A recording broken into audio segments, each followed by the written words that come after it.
Jimmy. Hey, what's up, Ashton? Hey. What's happening? Thank you so much for doing this. Oh man, I'm honored. I'm privileged. I'm excited about it. I'm glad you reached out to me, man. You got an amazing platform, so I'm excited. I am, Jimmy. I have so many questions, so bear with me. Bear with me. So thank you again, Jimmy. Shout out to the Jones family, Antoinette, Mama, Dad, brother. Shout out to everybody. I see Antoinette just joined. I just have to say that watching this documentary, I've watched it several times. I watched the original, the 3-part, and then I watched the ABC doc. And yeah. I'll let you finish. You good? I'm gonna try to fix my little light. Hold on for a second. You good? You good? Oh man, hold on for a second. Okay.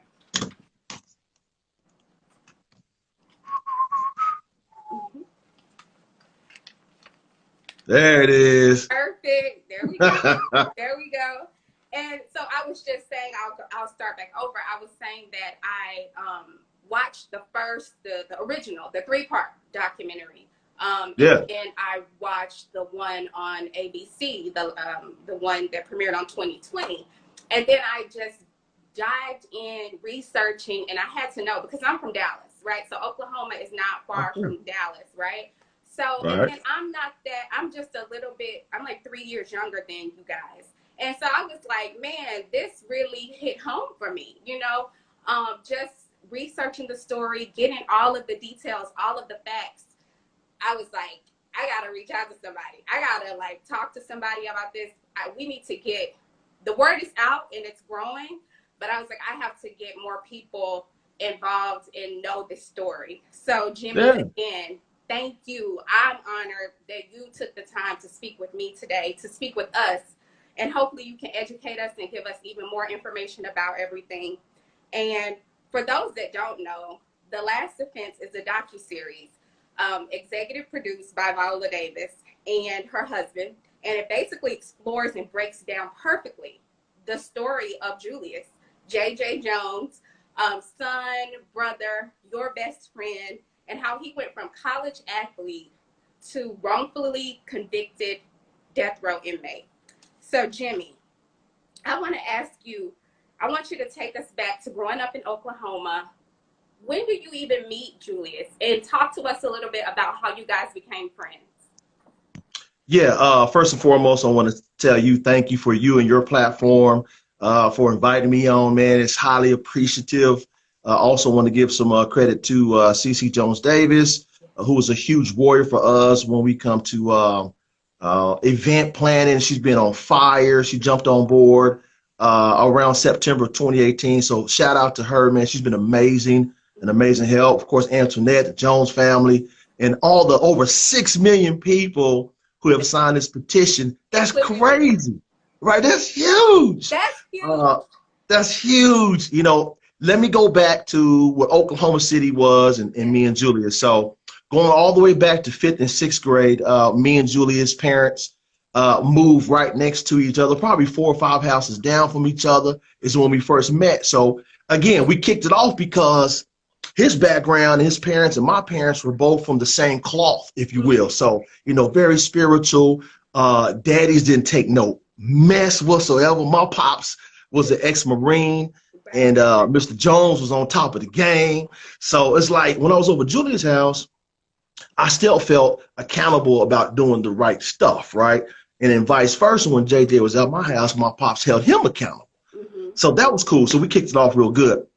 Of course, we started playing basketball together, yada, yada, yada. My pops was the coach. So, Julius learned a lot from my dad and myself, man, from basketball standpoint. So as we grew and we got into high school, this is where it became a little tricky. So in Oklahoma City, historically, back in the 90s, there weren't a lot of African-American athletes who really came out of Oklahoma City and became successful, either because of lack of grades, lack of family structure, and just overall social dynamics, right? So me and Julius took the challenge like, yo, we could possibly set the standard of what the new student athlete looks like and functions like. So what we did, Ashley, is that we challenged each other academically because we were already good athletically. So we pushed each other academically, which was kind of a new thing because a lot of athletes were skipping class, was want to get in the grades, kicking it with the women. I mean, we still did our thing, but we had to learn how to take care of business. So as we grew through high school, we got to our senior year, the Lord blessed us, man. We were the only 2 African-American males to graduate in our top 10% of our class. So we both had 3.9 GPAs. I always tell people to this day, Julius is probably one of the smartest people, I've ever met. And why do I say that? Because his mental capacity, his ability to create, his ability to figure stuff out that the normal person wouldn't be able to. He had that gift. It's a gift. And I knew it, right? I knew it. So I was like, you know what? I like this because we're going to challenge each other as people, educationally and then culturally. So that was really cool. So that picture you saw with me and him sitting next to each other in those red robes, that was special because it never been done specifically at John Marshall in Oklahoma City. So to try to break that mold of what the African-American male looks like was important for me and him. So that's how we met. Mama Jones, shout out to her, man. She's one of the strongest ladies I know. I talk about it all the time. She's my Sarah. Oh, hey. I love it.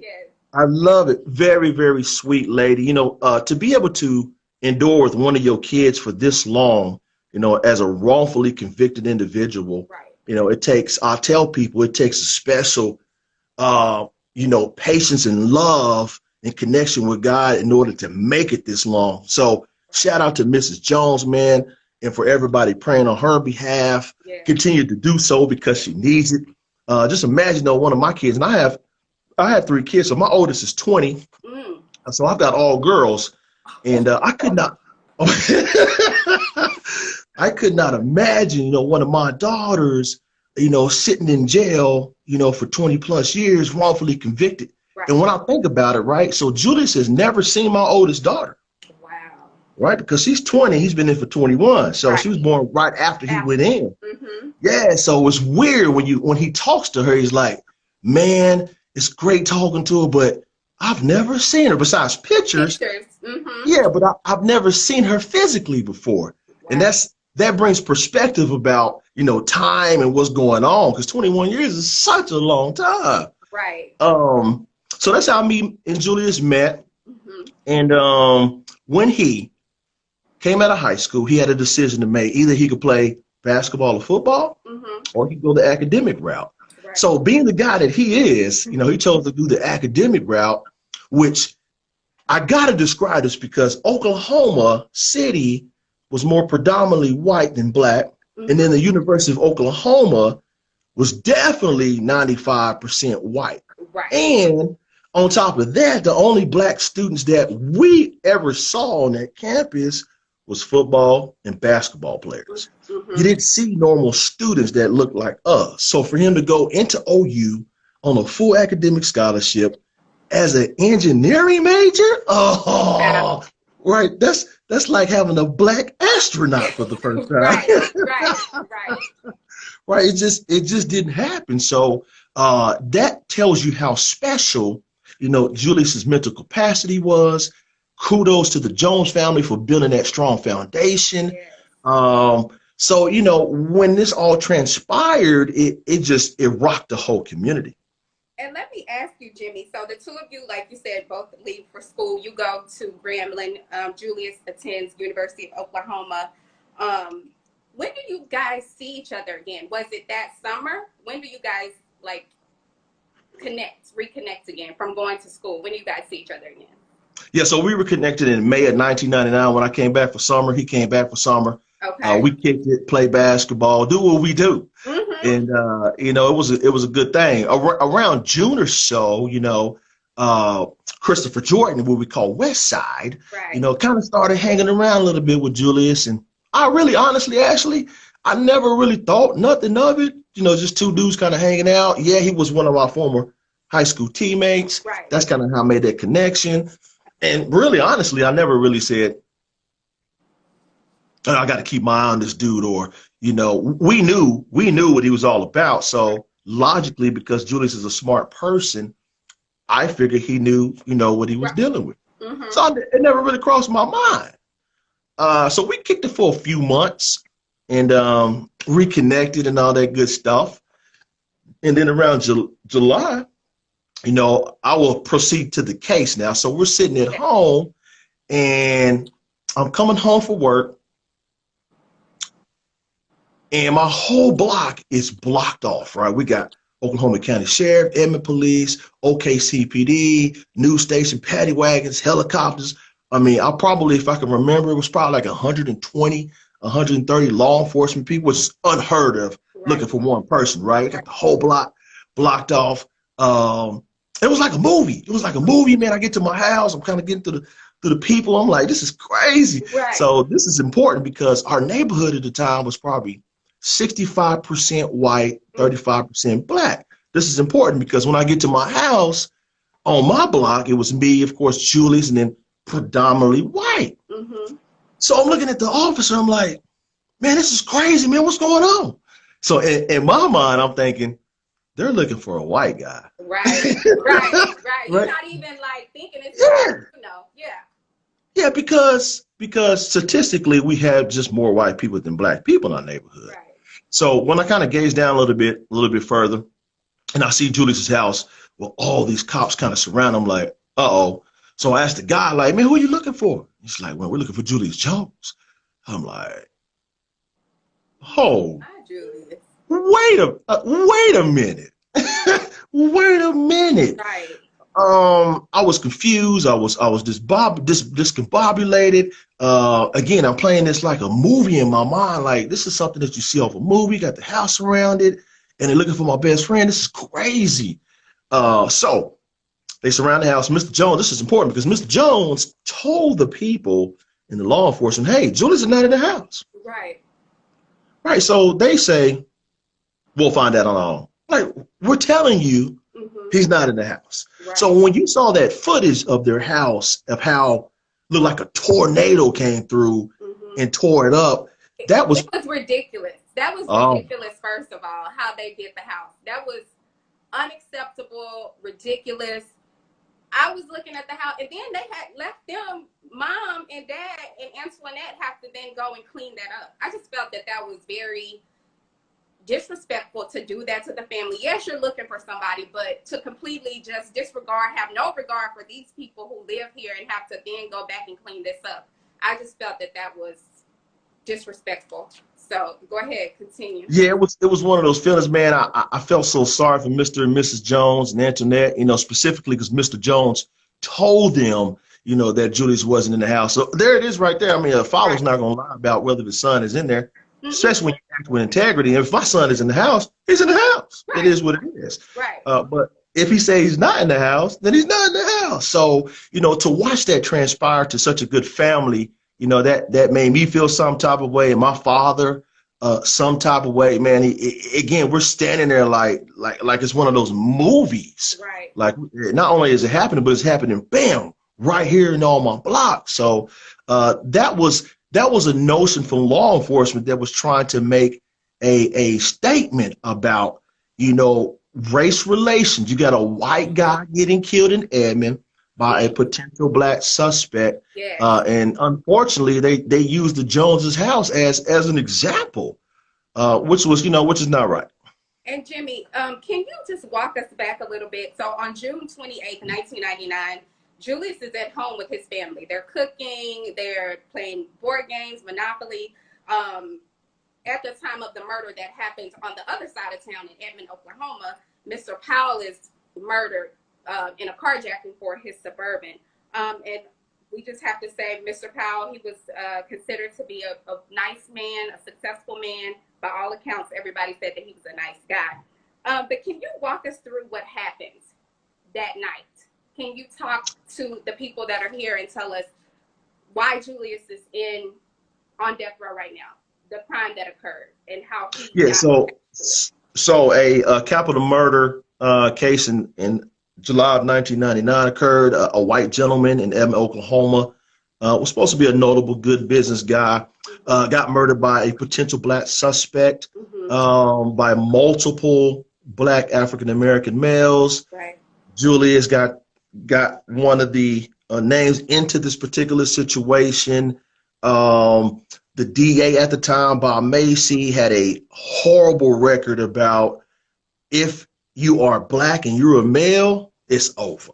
Right. That was his mantra, right? Whether you was innocent or guilty, right? More times than not innocent. He had 53 or 54 death row convictions, and 28 of those have been turned over until this day. Wow, 28. I want to say 3 or 4 of those have been exonerated. Right. Out of that. That's crazy. That's a horrible track record, right? So going into that situation, we knew the environment and the culture of our judicial system in our court system here in Oklahoma County. And unfortunately, the media, painted a different picture about who Julius was. Right. That's why this docuseries was so amazing and so important. Yes. Right, because for so many years, myself and the Jones family were fighting to get our story heard and Julius's point of view of innocence heard. And it's a navigation trying to get through that. So when Viola Davis stepped around and chose Julius' case and gave us the opportunity to tell who Julius was, right. It made the difference. Because here's the reality, because you are a marketing PR person, so the power of exposure. Right. It's all about exposure. And unfortunately, there's so many other guys and other people that's in the same predicament that Julius is in. Yep. It's just because their story hasn't been told yet. And Julius's story in particular was not told on trial due to ineffective counsel. I mean, do you think, going back, obviously, I know what I think. Do you feel like they dropped the ball, his legal defense team? And he had another lawyer at first, right? But he passed away, and so the other 2 came on board to represent him. Do you think that played a part? Because his story wasn't told in court. He did not get to speak. No witnesses came up for him to tell his story. So do you think that played a part in his conviction as well? Oh, absolutely. Going into trial, a few months before trial, the family's first attorney, who was an exceptionally well capital punishment attorney, happens to have a heart attack and passes away. So a few months before the trial starts, now we're scrambling, trying to figure out representation. Of course, the system gives us public defenders, and voila. Right. The luck that we have, the 2 public defenders we have, is one of them is straight out of law school. The other has never even tried a death penalty case. Right. So I'm sitting in the back of the courtroom like, hold on. Like I could walk up there. I mean, no disrespect to anybody. Right. But but I could walk up there and do what they did. Right. Right. I mean, come on, you got a law degree. Even if it's the first case, you got to have some protocols in place, just to try a case within itself. So again, here we go. So the first few days, Bob Macy made their presentation about why he's guilty. When it came from our side, for the defense to make our presentation, our counsel does the impossible. He stands up and says, we rest our case. What? Right. No witnesses, didn't call Julius, didn't call the family, didn't call myself. Right. Nobody. Right. And here is the trick, though. I always tell people, even with all of that, one piece of evidence could have just turned the whole case around. One piece. Which is the picture of the shooter. Right. All he had to do was hold up the photograph of Julius and the potential picture of West Side that was described by Mr. Howell's sister, Miss Toby, about the piece of hair hanging from under the cap. Right. Hold it up side to side and say, this is what he looks like. Right. This is what the shooter said looks like. Who could it be? Easy. But it was never presented. It was never presented to the jury. So our defense never put on a real defense, if you will. So that was the huge miscarriage of justice that kind of transpired for Julius. And so what is going through y'all's mind, the family, you, Julius? Are you in touch with him, like, on phone calls during that time when he's like, or is he saying to you guys, like, what's going on with my defense team? How is he feeling? Is he feeling like hopeful? Is he feeling like, okay, I may have a shot, I may not have a shot? How are you guys all feeling during the trial? You know, I told the Jones family, I was sitting in the back the first couple of days. The last day, I just couldn't take it. You know, so I sat outside because I knew the aura in the feel of the room of what was about to happen. So I knew in my gut, you know, it wasn't going to be a good outcome just because of the lack of representation that we had. Right. So I'm assuming Mr. Jones, you know, me knowing Mr. Jones, he probably wanted to bust through that thing and get up there himself. He'd be like, hey, hold on. So I get it. You know, I could see my kids being in that predicament. I would want to do anything I wanted to do or had to do in order to try to keep my son from being convicted. Jimmy, let's talk a little bit about the testimony from Lottie and Liddell, Day. So informant testimony in Oklahoma is one of the leading causes of wrongful convictions, right? At least 38 people, according to the docuseries, have been exonerated in Oklahoma, and 10 of those people were on death row. Why do you think this is? And I guess my other question would be for you, why was their testimony so critical, but the other two gentlemen that were incarcerated who had nothing to gain, who came forward to share what Chris had shared with them, which in turn he confessed to them that he was the one who did the killing, he was the one who wrapped the gun and hid it.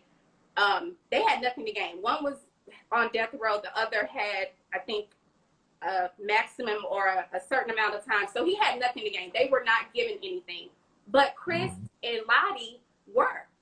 So, or Chris and Liddell Hayes were giving, Liddell got 10 years probation and Chris 15 years, and he walked out at 15 years. Why was their testimony so critical to his case?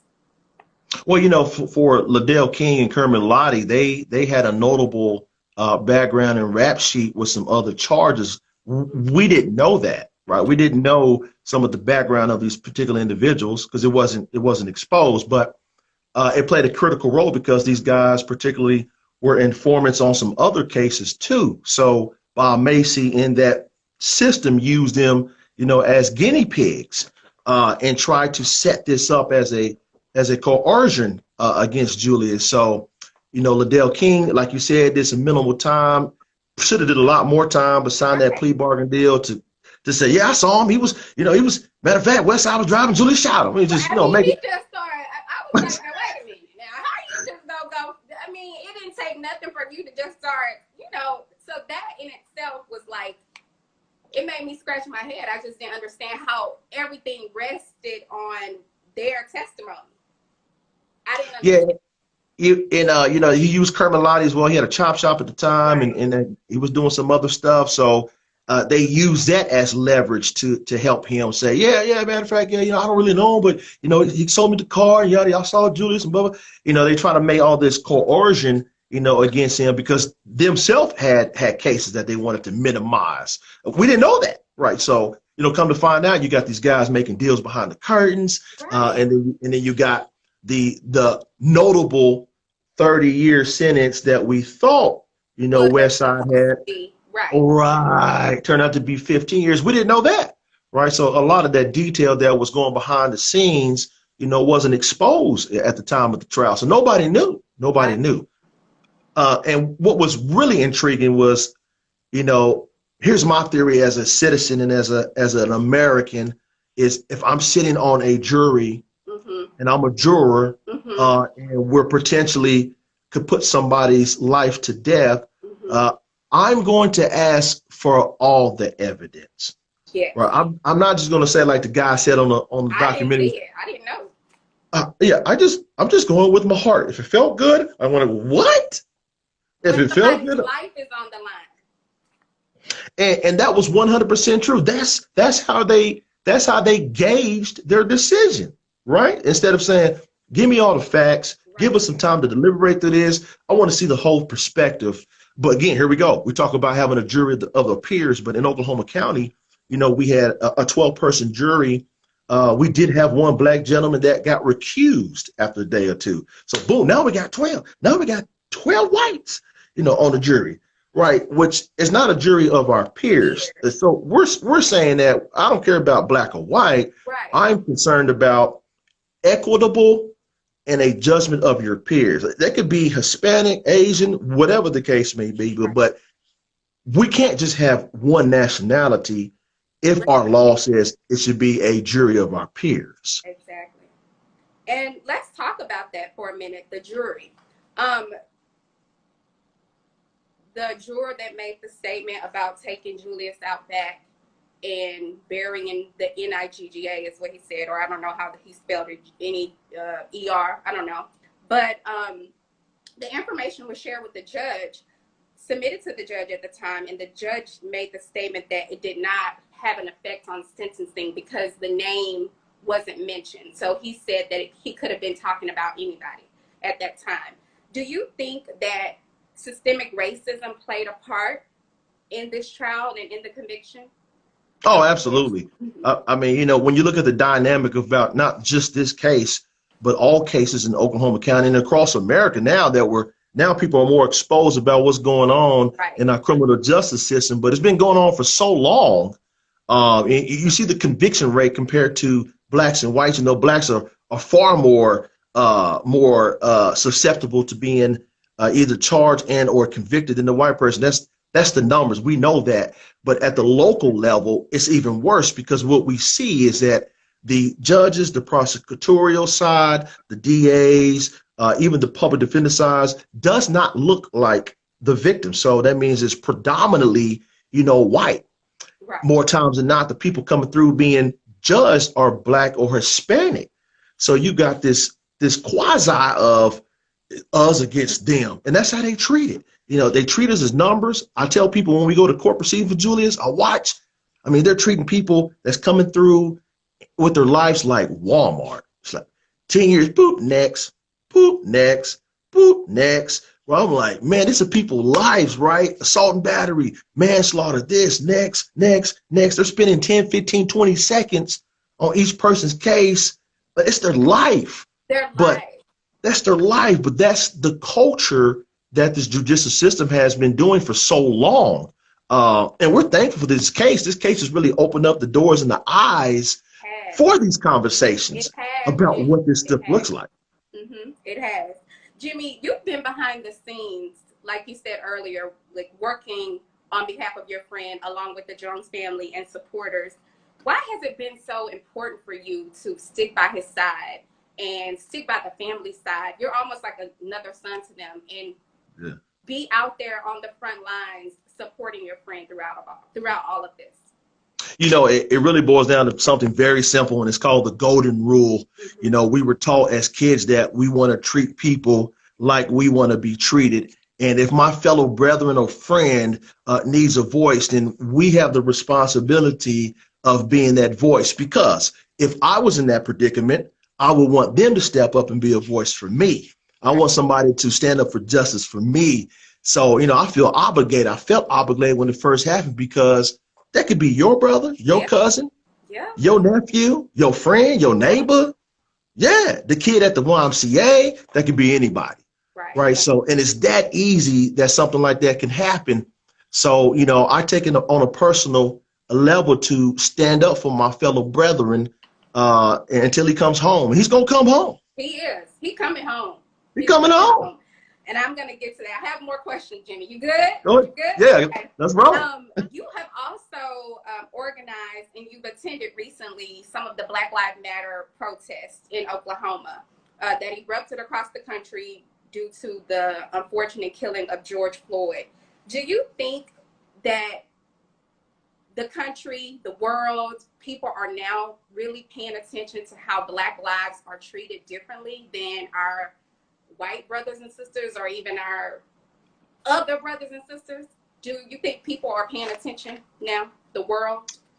Oh, absolutely. You know, I think the George Floyd really was like the last straw that broke the camel's back, if you will, and it forced people here locally. I could just speak for Oklahoma. It forced people to say, "Wait a minute, if this happened in Minnesota, what's going on here locally?" Exactly. Right? And then they start researching, and then they find this amazing story of miscarriage of justice with Julius Jones, and they say, "Hold on, how is this happening in my backyard and I didn't even know about it?" Right. Right? So that's what it's done for us, is open up that door of exposure and visibility to have people that does not look like us to say, "Hey, talk to me. We're listening. Right. We want to learn." So I think this case has done so many things for this racial mechanism in America to allow people to see, okay, let's dig a little deeper, because these people are saying Black Lives Matter, but what does that mean, first of all? And then what areas are these blacks getting mistreated in?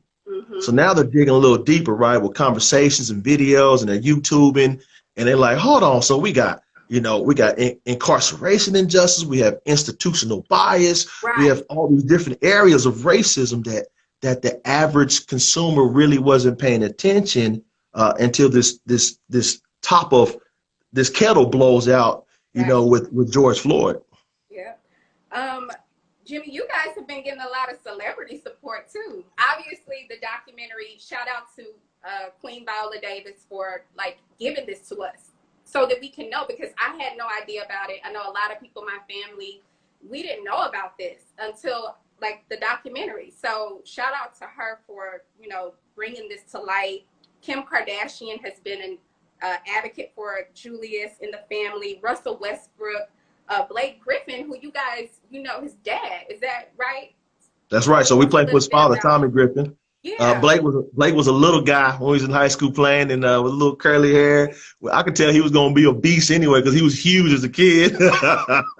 But yeah, good family, man. Tommy's his father. And like you said, you know, Kim Kardashian picked it up. Yeah. We got Blake Griffin, we got Russell, we got Trae Young, we got Scott Butnick, who is the executive producer of Just Mercy, the movie Just Mercy. He has an organization called Represent Justice. Yeah. So he's plugged in and on board. That's huge because they do a lot of stuff on the national level when it comes to race equality and criminal justice reform. So that's been huge. We got John Legend, Common is on board as well. Yeah, so you know, would I say now, 2 years ago before this jumped off, could I see this happening? Not really. I mean, we knew this would give us a chance to tell the story, but you know, I had no idea it was going to be, you know, this magnificent and this huge.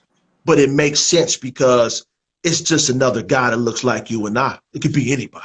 Yes. What's next for us? So I say us because I'm a part of the team too. Y'all can count me in. Yes. So there is a commutation application pending, right? Is that right, before the parole, the pardon and parole board? What happens? What's our next step? Because we don't have a date for the execution. We don't have an execution date, which is good, right? That's correct. What do we do next? What do we need to do next? What do people need to do next? What can we all do? So let me give a little information about that process first. Okay. So the state of Oklahoma, once someone exhausts their 3 appeals at the state level, the last resort for a death row inmate is to go what we call the clemency route. There's different options under the clemency umbrella. So we chose to do the commutation option under clemency. What that is pretty much, hey, you did your time served, you'll be released.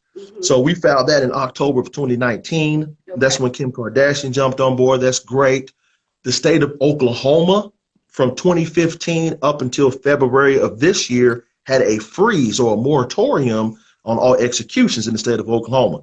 That was probably one of the biggest blessings behind closed doors because they had no capacity, right, to do anything about his case, set a date, nothing like that. That's huge. That gave us time to do the show, start this movement, right? Because if we were flip-flop where we were still in the process of setting execution dates, who knows what would have happened, right?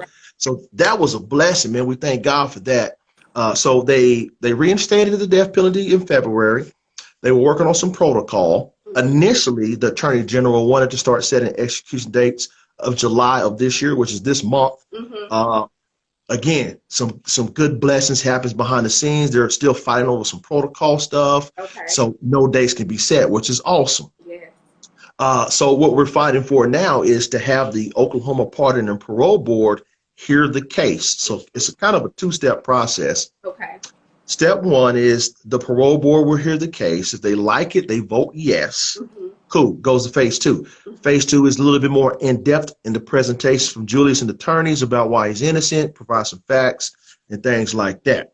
If they vote yes for that, then it goes to our Governor Kevin Stitt's office for the last approval or denial.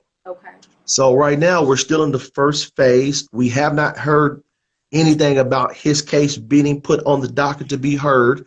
There's been some unique squabbling going on this particular parole and pardon board. I don't know if you're familiar with that. So I want to talk a little bit about what happened on that. So there's a five board member, has executive directors and 5 board members that comprises up the OPPB. So more times than not, you have to have the executive director in position in order to make the board operate functionality wise. So one of the board members comes out and says, you know what? I want our executive director just to leave. He needs to leave. And we're like, I'm looking at the TV like, so you telling me you're trying to get your boss to leave? Why? Right. I don't want to hear the Julius Jones commutation hearing. What? So this one particular board member tries to get the executive director to recuse himself. Unfortunately, the executive director, he took a 4-week leave of absence.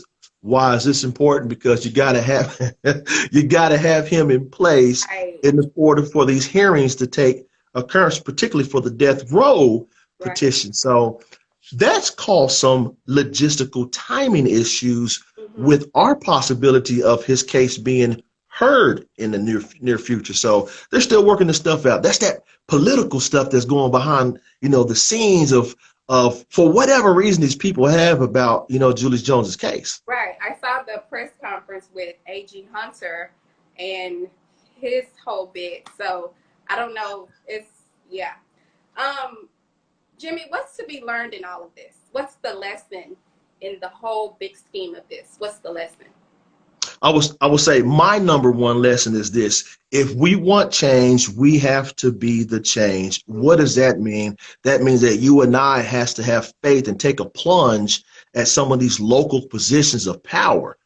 DAs, mayors, governors, county sheriff, these leadership positions that gives us the capacity to infuse change in different mantras. So until we as minorities figure out that we only have one option, and that's to get in. If we can get in, right? If we can just get in, we got a chance. So I would say that's the biggest lesson that I've learned about the system. Like, wow, it's so dominated, by this one particular ethnicity.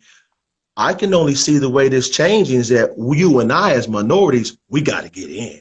Get in. That's get in. I like that. We need to make a shirt. Get in. Get in. Get in. So Jimmy, so people can go to the website, right, and learn more about it if they didn't get all of the information today. And if you haven't watched the documentary, you can watch it on ABC's 2020. Tell them the website, Jimmy, for us. Yep, it's Justice for, that's FOR, Julius.com. So that's Justice for Julius.com. We have the petition available for you to sign. We also have the prepared e-letters that you type in your information and it submits it for you, which goes straight to the OPPB and Governor Stitt's office.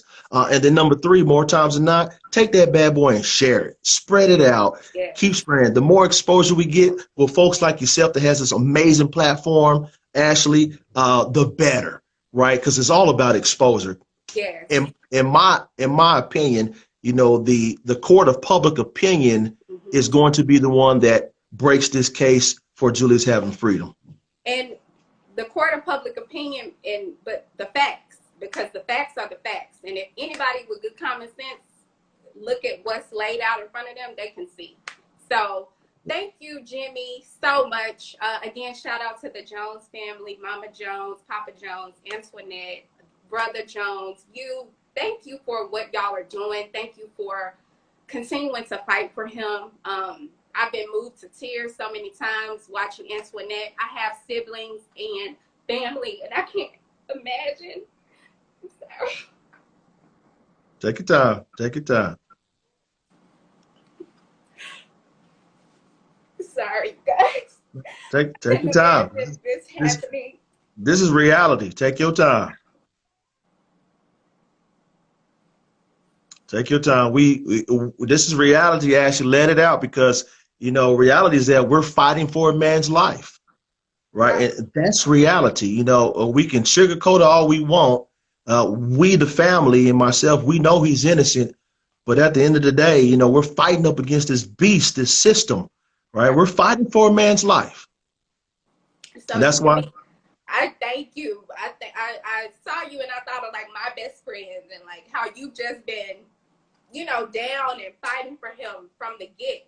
And, that's what people need in times of going through like hell. Like I can only imagine what he's feeling, right now. So again, thank you for sharing with us today. I'm sorry about crying, you guys. I've never done this before in my interviews, but this really touched me because like you said at the beginning, it could be my brother, my cousin, it could be anybody's family member that this could happen to, and they would want someone to fight for them. So Jimmy, don't stop fighting. Don't stop being loud and proud on the front lines for Julius, and we will get him home. We're going to get him home.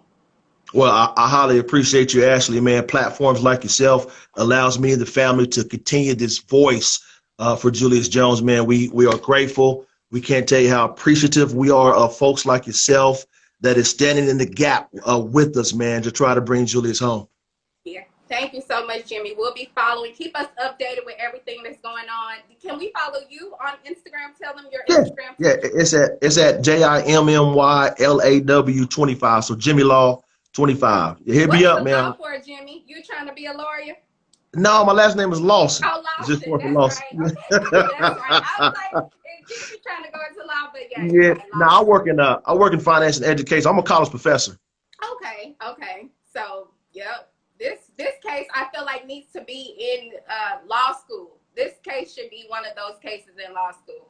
But we'll keep fighting the good fight. So thank you so much, Brother Jimmy, and shout out to everybody. You guys go sign the petitions, sign the e-letters directly to the governor, and let's do all we can for Julius to get home. Thank you so much, Jimmy. Thank you, Ashley. Bless you. Oh, yeah. Where is the buzz you said was mine? Where is the buzz?